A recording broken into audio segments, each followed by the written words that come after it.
Good morning, Thailand. My name is Alex, and I have some news updates from around the land of smiles for you today, this Thursday, August 29th. Now, today we will be talking about multiple cases of public indecency, a case of affluenza in Laos involving a Thai citizen as well, and some convictions related to the massive 1MDB scandal. First things first, some weather news though. Now in Phuket, landslides have buried 9 houses, however, no injuries reported. A landslide in Phuket's Ratsara sub-district on August 28th buried 9 houses under mud and debris, forcing residents to flee in panic. Fortunately, no injuries were reported.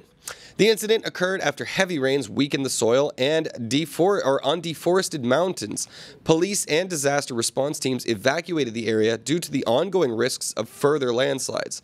Residents recounted hearing a loud crash before discovering water and mud flooding their homes. The deforestation of the mountain has been blamed for the landslide.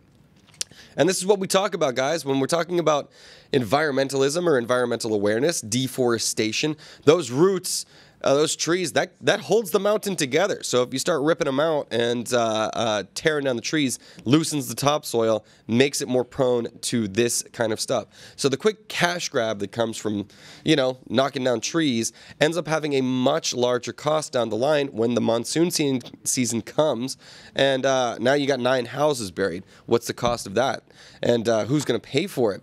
Hopefully these people are insured and their homes can be rebuilt swiftly, but also the land that it is on has to have lost value, right? Like, that's a big deal. So people up mountain ruining that land is now devaluing the property further down the mountain, because now you never know when a giant rock is going to smash through your living room. So I don't know.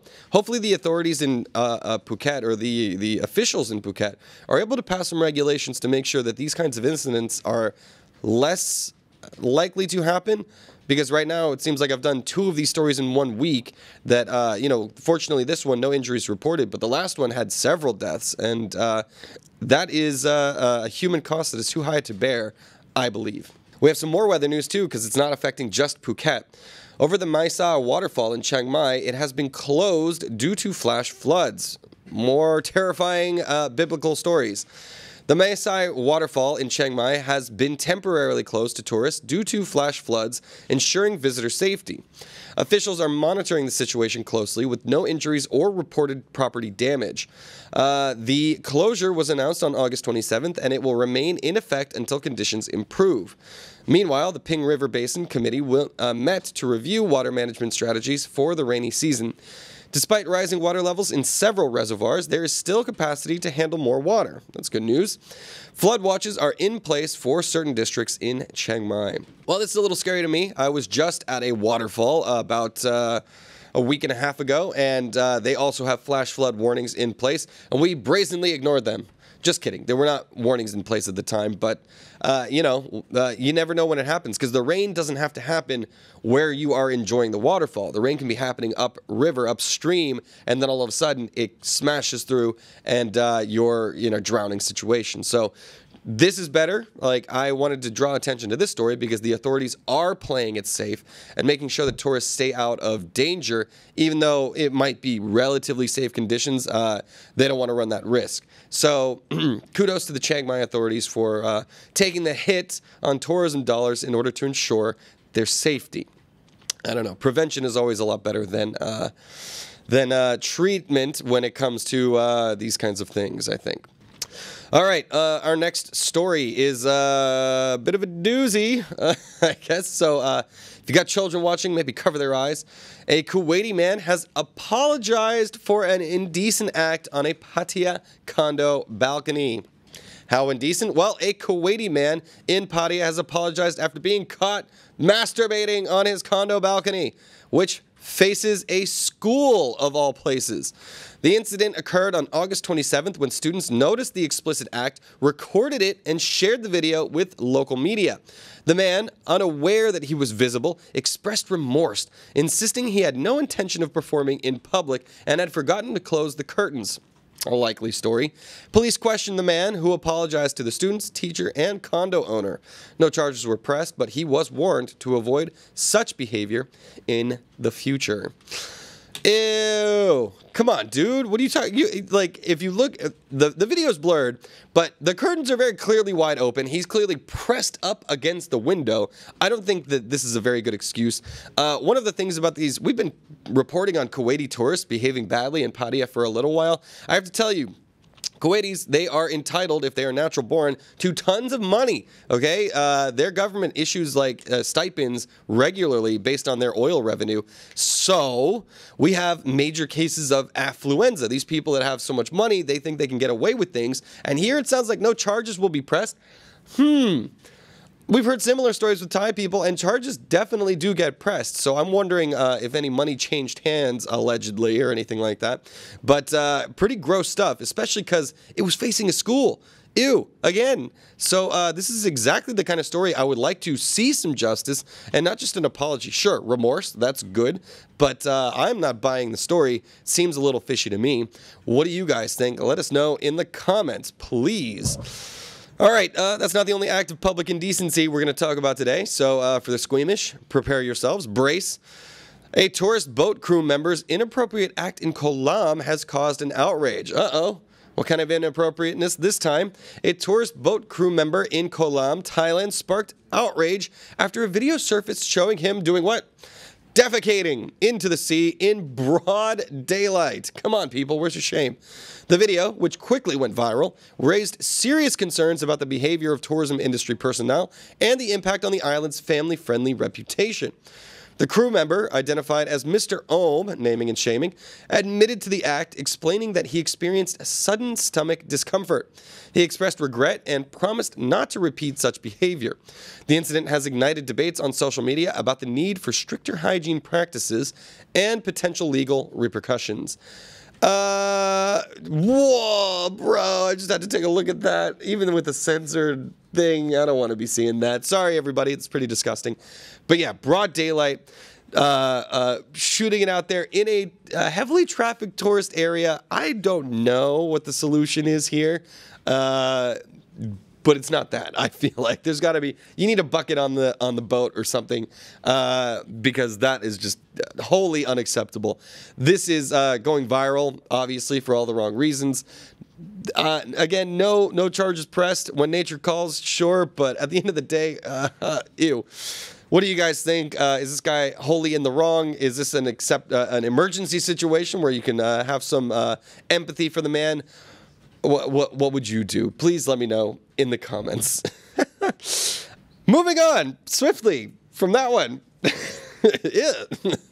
All right, so a Thai nurse has heroically saved an elderly man during a Chiang Mai marathon. Yay! During a half marathon in Chiang Mai on August 25th, Pakamas Posri, a nurse from Med Park Hospital, heroically saved an elderly man who had collapsed and lost his pulse. Despite being tired from running, she chased after a rescue vehicle, found the man, and performed CPR tirelessly until he regained his pulse. Pakamas sustained injuries and got her shoes dirty, but continued her life-saving efforts. After the ambulance arrived and confirmed the man was safe, she and her friends completed the race. Her act of bravery and dedication left her with a deep sense of accomplishment.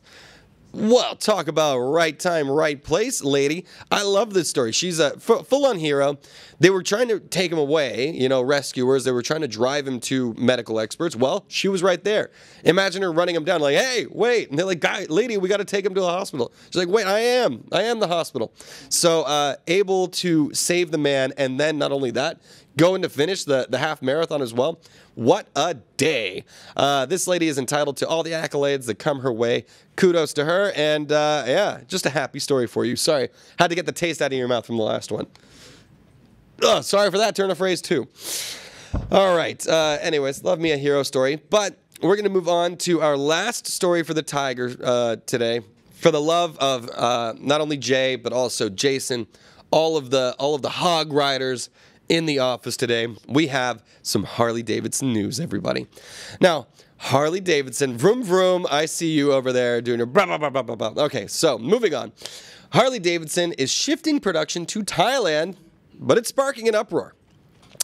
Harley-Davidson has announced it will move the production of 3 popular models, the Pan America, Sportster S, and the Nightster, to Thailand starting in 2025. Ears are perking up in the office, sparking outrage among its U.S. customer base and workers. Uh-oh, they took her jobs. The shift has raised concerns about the brand's commitment to its American roots, particularly in Wisconsin, where the company is headquartered. Come on. Workers fear for job losses, and the U.S.'s International Association of Mechanics and Aerospace Workers has expressed strong disapproval. Although Harley-Davidson insists the move is temporary and plans to invest an additional $9 million into its U.S. facilities, the decision has left many feeling betrayed, worried that the company is abandoning its Made in America legacy. Okay, sure. This happens all the time, man. Like all of these, especially Harley-Davidson, which has such a strong America First following, let's say. But to be fair, there's a huge market here in Thailand. I've seen it myself. I've seen it with my own eyes. I've been annoyed by the incredibly loud bikes myself here in Thailand. So I think it absolutely makes sense to move some of that production over here where there's a lot of market for it in the first place.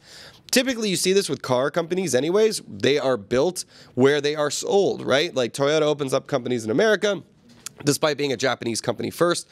This is not new in the automotive market, but what is new is the outrage coming from such a staunchly American, iconic product.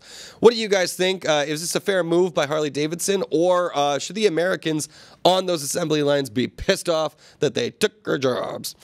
You let me know. Globalization, here we come. I don't know. Is this news? Weird one.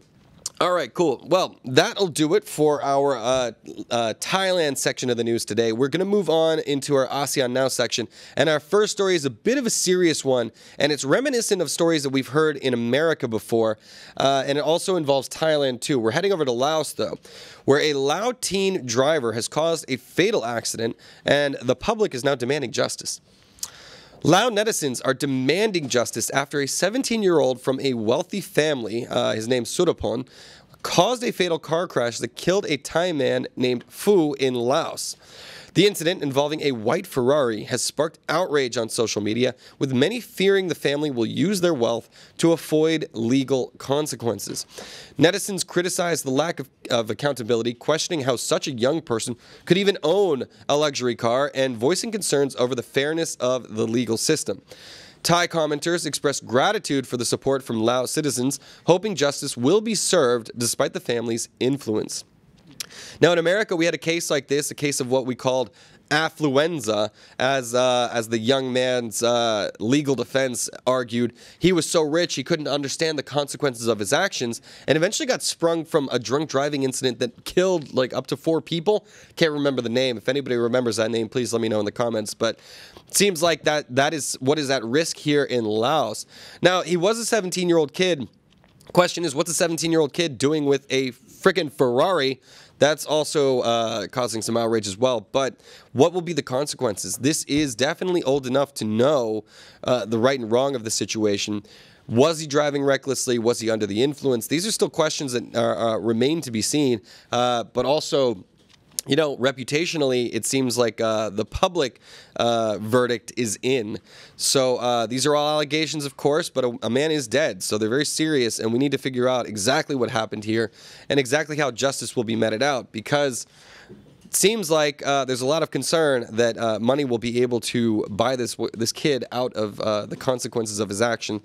I mean, just yesterday we were talking about the Red Bull Air case here in Thailand, so it's not like Thailand is immune to these stories as well. Let me know what you think in the comments, everybody, what the outcome will be. All right, moving on, though, we do have some consequences coming for another scandal. Now, a Swiss court has convicted Petro-Saudi executives in the 1MDB scandal. Switzerland's federal criminal court has convicted 2 Petro-Saudi executives, Tarek Obaid and Patrick Mahoney, for fraud and money laundering linked to the 1MDB Malaysian fund scandal. Obaid received a 7-year sentence, while Mahoney was sentenced to 6 years. Some actual consequences for financial crimes? What? The court ordered them to pay $2 billion plus interest to the 1MDB Sovereign Wealth Fund. The scam involved a joint venture with 1MDB based on false claims about oil fields, leading to the embezzlement of at least $1.8 billion. This scandal had far-reaching impacts, including the downfall of Malaysia's then Prime Minister Najib Razak and involvement in financing Hollywood ventures. Yeah, this is a crazy story, man. And the main perpetrator, I can't remember his name now, is still on the run. He's on the lam. So very interesting to see some actual consequences in this case. So the Swiss court has convicted them of this. Again, we'll see. I don't know. People with that many resources are still able to make legal battles and fight their way out of situations. But for now, seems like billions of dollars in fines. That's more than a slap on the wrist. And actual jail time, years in jail. Yay! I think this is a crazy story just by the virtue of some consequences being faced by people at that level of society. All right, but we're moving on. That was an interesting scandal, but now we have I got some happy news for you, some feel-good news here at the end to send you off into your Thursday. Cambodia is celebrating the return of several stolen cultural artifacts. Cambodia celebrated the return of 70 ancient cultural artifacts stolen during the country's civil war period, tongue twister there, in a ceremony led by Prime Minister Hun Manet at the Peace Palace in Phnom Penh. These artifacts, including Hindu and Buddhist statues from the 9th to 14th centuries, were retrieved through various international efforts, including voluntary returns and legal actions. Notably, 14 pieces came from New York's Metropolitan Museum of Art, linked to the late art dealer Douglas Latchford. Since 1996, over 1,000 artifacts have been returned to Cambodia, with significant assistance from the U.S. government. Yay! Kudos. A little pat on the back for authorities in America.